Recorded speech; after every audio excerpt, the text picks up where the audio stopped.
There's only really so much you can do when you've taken over all the power, that whatever that means, right? When you've taken over the whole government in a country, as you're calling it, okay, and you've decimated a people as much as you can do within your laws that you make up in the country that you took over. So you're still psychopathically deranged. You're still filled with an envy rage that has no ending, because it's a mental illness. It's a mental insanity. It's not a pleasant life experience being a psychopath, especially unbound. It actually makes it worse. Okay, and they refuse to ask God to pull it back in. They won't do any of the things they were told to do to help them. So they will continue to be driven mad.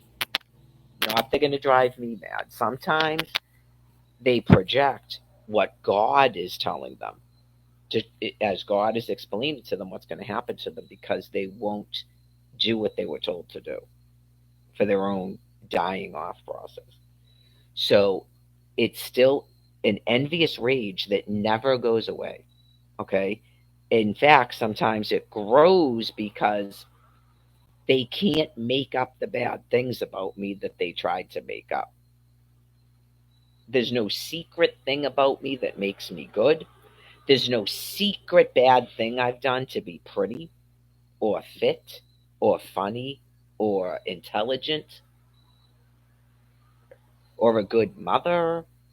Okay, there's no secret bad injustice that's happened on planet Earth for that to be going on. Okay, and you're not secretly good or secretly right. And somehow people will understand that, God will understand it. And so your envious rage actually grows. I explained this to you. The more that you do to me, it gets worse and worse and worse. You can never accomplish your goal or even understand your goal yourself, because God is preventing you from murdering me. That would be your goal. Okay? So you have done within your laws everything that you can do to try to attack me, as God is restraining you in your madness that began in 2008 full force, and a complete madness on this land piece, probably planet Earth. But I'm here, so I see this. This is the area that I'm dealing with currently, aside from the people who have the nuclear weapons all over planet Earth and in space for that matter. So,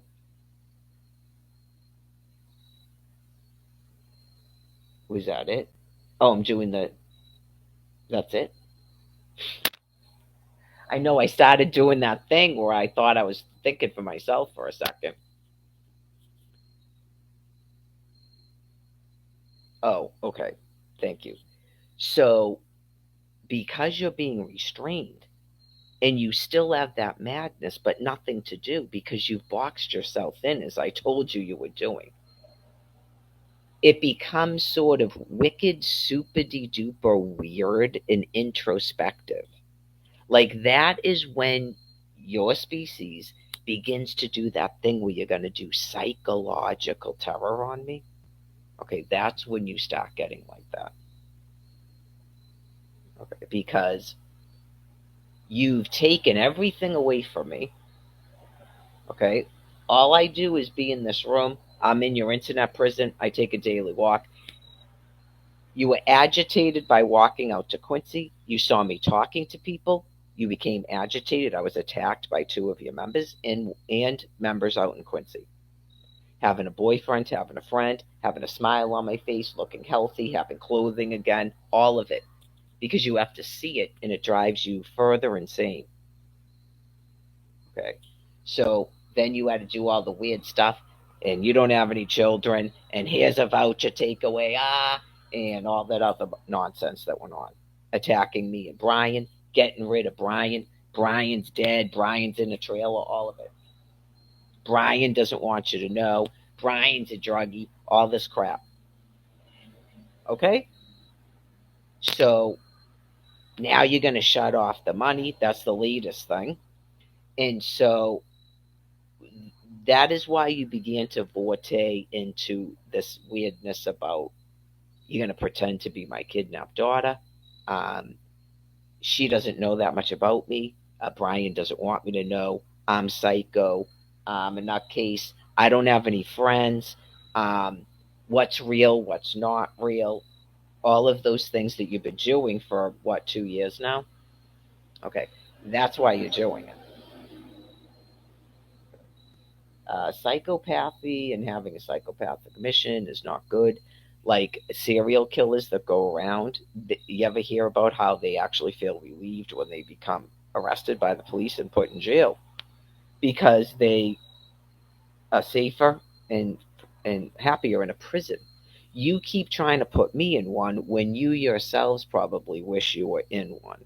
You wish someone would come and rescue you from your madness, from your tyranny, from your all powerfulness, okay, and lock you away. No one will do it. No one will go into those offices and strap you to a gurney. No one will medicate you, and then you can pretend that you didn't choose that on your own, and you'll be secretly happier in a nursing home, in convalescent care, in a rooming house yourself where people bring you food and stuff. All of those things. That is what you secretly probably wish would happen. Believe me, if I could make that happen for each and every one of you, I would. I've suggested it many times and it has not happened. So that means that the people with the ambulances aren't going to do it. Or there's just simply too many of you. So, or you've encased yourself in anonymity, and even though you want them to rescue you, you like almost like the Aaron Carter figure as a character. You've got firearms. No one can trace you. Every time someone talks to you, you tell them that you're doing just fine when you're not. Like when I say I'm doing just fine, I am.